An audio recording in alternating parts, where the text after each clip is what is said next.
A los 28 años, Pau Torres parecía tenerlo todo: títulos, prestigio y el reconocimiento como uno de los defensas más elegantes de su generación. Pero detrás de esa imagen serena se escondía una historia mucho más incómoda. Una historia de decisiones forzadas, silencios obligados y tensiones que nunca llegaron a los micrófonos. Durante años, Pau fue visto como el central perfecto, formado en casa, respetuoso, disciplinado. Sin embargo, insiders del vestuario aseguran que su camino estuvo marcado por conflictos internos, presiones invisibles y relaciones que se fueron deteriorando sin hacer ruido. ¿Por qué un jugador tan valorado nunca terminó de asentarse como líder indiscutido en la selección? ¿Por qué su salida de Villarreal dejó más preguntas que respuestas? Ahora, con distancia y madurez, las sombras empiezan a revelarse. Y así llegamos al corazón de esta historia. 5 episodios, 5 nombres, 5 momentos que marcaron a Pau Torres mucho más de lo que el público imagina. Empezamos con el número 5.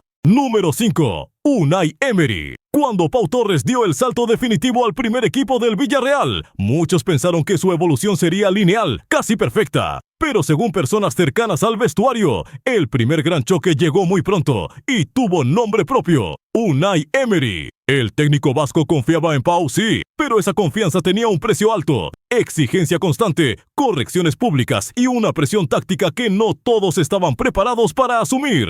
Emery veía en Pau a un central moderno, capaz de sacar el balón limpio y liderar desde atrás. Sin embargo, insiders aseguran que esa visión se convirtió con el tiempo en una fuente de tensión. Cada error, por mínimo que fuera, era analizado al detalle. Cada partido irregular se traducía en charlas largas, frías, casi clínicas. Pau escuchaba, asentía, pero por dentro empezaba a acumular dudas. Testigos recuerdan partidos clave en los que, tras una salida fallida o un mal posicionamiento, Pau evitaba mirar al banquillo. No por rebeldía, sino por miedo a confirmar lo que ya intuía: que estaba siempre bajo lupa. Emery, obsesionado con el orden y la disciplina, no toleraba desconexiones. Y para un jugador joven, formado en la calma de la cantera, ese entorno se volvió asfixiante. La situación llegó a un punto crítico en encuentros europeos, donde el margen de error era mínimo. Según relatos de vestuario, tras un partido especialmente tenso, Emery habría sido directo: Pau tenía talento, pero aún no la fortaleza mental que él exigía para su sistema. Esa frase, aparentemente técnica, caló hondo. No fue un insulto, pero sí una herida silenciosa. Las consecuencias no se vieron de inmediato, pero fueron profundas. Pau empezó a jugar con cautela excesiva, priorizando no fallar antes que arriesgar. Su fútbol, elegante y valiente, se volvió más contenido. La relación con Emery nunca se rompió, pero tampoco volvió a ser cómoda. Fue el primer recordatorio de que incluso en casa, Pau Torres no estaba a salvo de las sombras. Y ese fue solo el comienzo.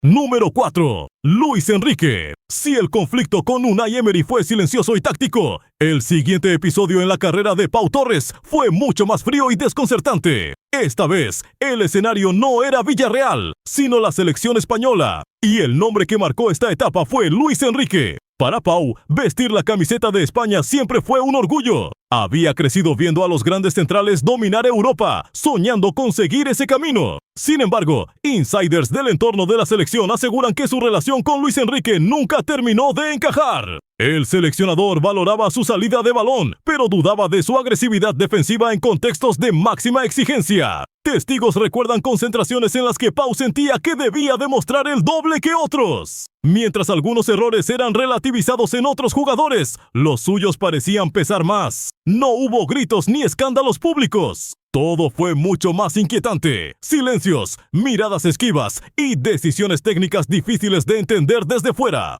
Uno de los momentos más tensos llegó en grandes torneos, cuando Pau pasó de ser titular indiscutido a opción secundaria, sin una explicación clara. Según personas cercanas, Luis Enrique le transmitió que confiaba en él para el futuro, una frase que Pau interpretó como una forma elegante de apartarlo del presente. Esa ambigüedad minó su confianza. El golpe no fue solo deportivo. Pau empezó a cuestionarse su lugar en la élite internacional. Entrenaba igual, cumplía igual, pero sentía que algo invisible lo frenaba. La falta de comunicación directa fue, según quienes lo vivieron, el mayor daño. No saber exactamente qué fallaba es una de las presiones más duras para un futbolista. Las consecuencias fueron claras. Pau regresó a su club con una sensación de deuda pendiente. La selección, lejos de ser un refugio, se convirtió en una fuente de frustración silenciosa. Y esa herida, aunque nunca se expresó en público, dejó una marca profunda en su carrera. Número 3. Pep Guardiola. Cuando el nombre de Pep Guardiola empezó a rodear el futuro de Pau Torres, muchos lo interpretaron como una consagración. El técnico más influyente de su generación, el obsesivo del detalle, el arquitecto del fútbol moderno. Pero lo que parecía un sueño, pronto se convirtió en una fuente de presión extrema. Personas cercanas al entorno del jugador cuentan que Pau sabía perfectamente lo que significaba entrar en la órbita de Guardiola. No era solo una oportunidad, era una prueba constante. Pep admiraba su perfil zurdo, su calma con el balón y su lectura del juego. Sin embargo, también veía defectos que, en su sistema, podían ser imperdonables. Dudas en el duelo, milésimas de segundo de indecisión, una agresividad que no siempre aparecía. Insiders revelan que, en conversaciones indirectas, el mensaje era claro: el talento no bastaba. Para Guardiola, Pau debía transformarse, no solo mejorar, sino reinventarse como defensor total. Cada partido observado era un examen, cada error una nota mental que pesaba más de lo que el público imaginaba. El momento más tenso llegó cuando el interés parecía real, pero nunca definitivo. Según testigos, Pau sintió que estaba siempre a un paso, pero nunca lo suficientemente cerca. Guardiola exigía certezas absolutas, y Pau, aunque brillante, transmitía dudas en escenarios de máxima presión. Esa percepción, justa o no, fue decisiva. La falta de una llamada clara, de un sí o un no rotundo, tuvo un efecto devastador. Pau empezó a preguntarse si realmente estaba hecho para el nivel más alto del fútbol europeo. Entrenaba con la sensación de estar siendo evaluado por un juez invisible. Esa carga mental afectó su confianza y su toma de decisiones en el campo. Las consecuencias fueron silenciosas pero profundas. El sueño de trabajar con Guardiola se transformó en una espina constante, no por el rechazo explícito, sino por la incertidumbre. Pau entendió que, en el fútbol de élite, no basta con ser bueno. A veces hay que ser perfecto. Y esa lección, aprendida a la fuerza, cambió para siempre su manera de verse a sí mismo como futbolista. Número 2. Quique Setién. Antes de convertirse en una pieza clave del Villarreal moderno, Pau Torres vivió una etapa especialmente compleja bajo la dirección de Quique Setién. Para muchos, Setién era sinónimo de fútbol valiente y salida limpia desde atrás. Para Pau, en cambio, aquella etapa representó una contradicción constante entre lo que se pedía y lo que realmente se confiaba. Según insiders del club, Setién veía en Pau un central con cualidades ideales para su filosofía, pero nunca terminó de otorgarle un respaldo absoluto. En los entrenamientos, Pau recibía elogios por su técnica y su lectura del juego, pero en los partidos importantes, las decisiones del entrenador sembraban dudas. Entraba y salía del once inicial sin una explicación clara, algo que empezó a erosionar su seguridad.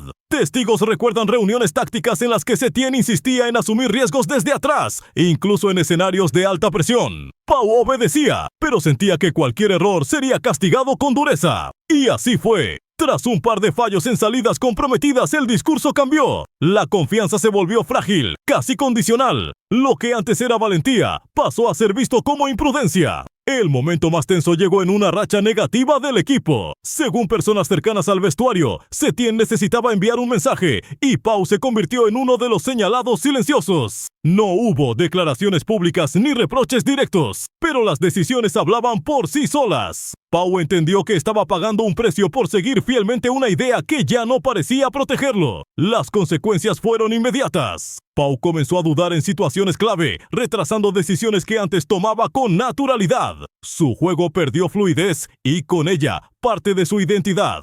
Más grave aún fue el impacto emocional. Sentirse responsable sin sentirse respaldado es una de las cargas más pesadas para un futbolista joven. Con el tiempo, Pau comprendió que aquella etapa le dejó una lección amarga pero necesaria. No todos los entrenadores que predican un estilo están dispuestos a sostenerlo cuando llegan los problemas. Setién nunca fue un enemigo declarado, pero sí una figura que marcó profundamente la forma en que Pau aprendió a protegerse dentro del juego. Y todavía quedaba el capítulo más delicado de todos.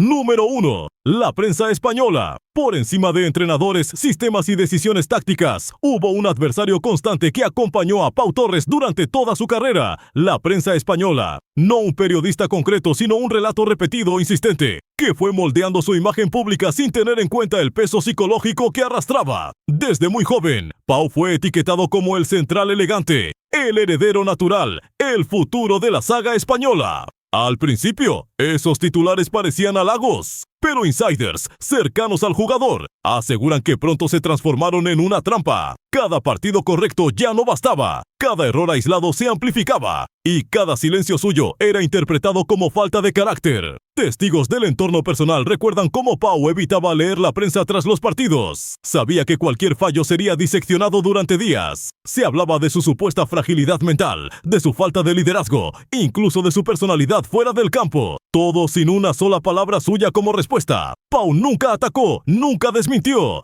Eligió callar. Y ese silencio fue usado en su contra. El momento más duro llegó cuando, tras actuaciones irregulares con la selección, algunos medios empezaron a cuestionar abiertamente su lugar en la élite. Buen central para un equipo medio. No da el salto definitivo. Frases que, según personas cercanas, Pau escuchaba repetirse como un eco imposible de apagar. No eran insultos directos, pero sí dudas constantes que erosionaban su confianza. Las consecuencias fueron profundas. Pau empezó a jugar no solo contra rivales, sino contra una narrativa ya escrita. Cada balón perdido parecía confirmar un prejuicio, cada acierto una obligación. La presión mediática no rompió su carrera, pero sí dejó cicatrices invisibles. Le enseñó que, en el fútbol moderno, el juicio no siempre viene del campo. Para Pau Torres, la prensa no fue un enemigo declarado, pero sí el espejo más cruel. Uno que nunca mostró sus luchas internas, solo sus errores.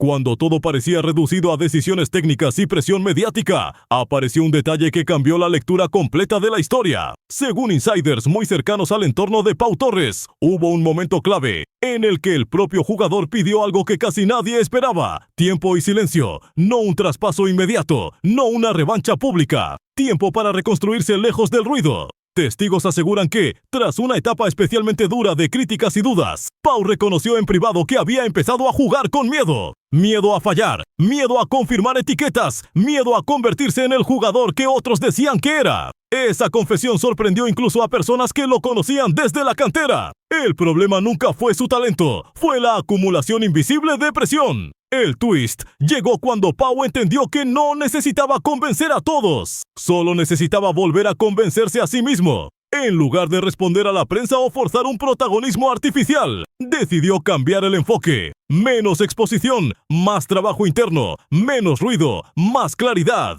Ese giro no apareció en titulares, no hubo declaraciones explosivas ni gestos teatrales, pero marcó un antes y un después. Pau dejó de perseguir una imagen idealizada y empezó a construir una versión más sólida, más humana, más resistente. Y esa decisión silenciosa fue, paradójicamente, la más valiente de todas. Hoy, Pau Torres sigue siendo observado, analizado, comparado. La diferencia es que ya no parece cargar con el mismo peso. Las sombras no desaparecieron, pero dejaron de controlarlo. Cada experiencia, cada conflicto, cada duda fue moldeando a un jugador más consciente de sus límites y de su valor real. Las consecuencias de aquellos años no se miden solo en minutos o títulos, sino en madurez. Pau aprendió que el fútbol no siempre premia al más talentoso, sino al que resiste mejor el juicio constante. Que el silencio puede ser una defensa tan fuerte como cualquier entrada. Su historia es un recordatorio incómodo. Detrás de la calma aparente, muchos futbolistas libran batallas que nadie ve. Y en el caso de Pau Torres, esas batallas no lo destruyeron, pero sí lo transformaron para siempre. Porque en el fútbol, como en la vida, la gloria siempre proyecta sombras. Y entenderlas es el primer paso para seguir adelante.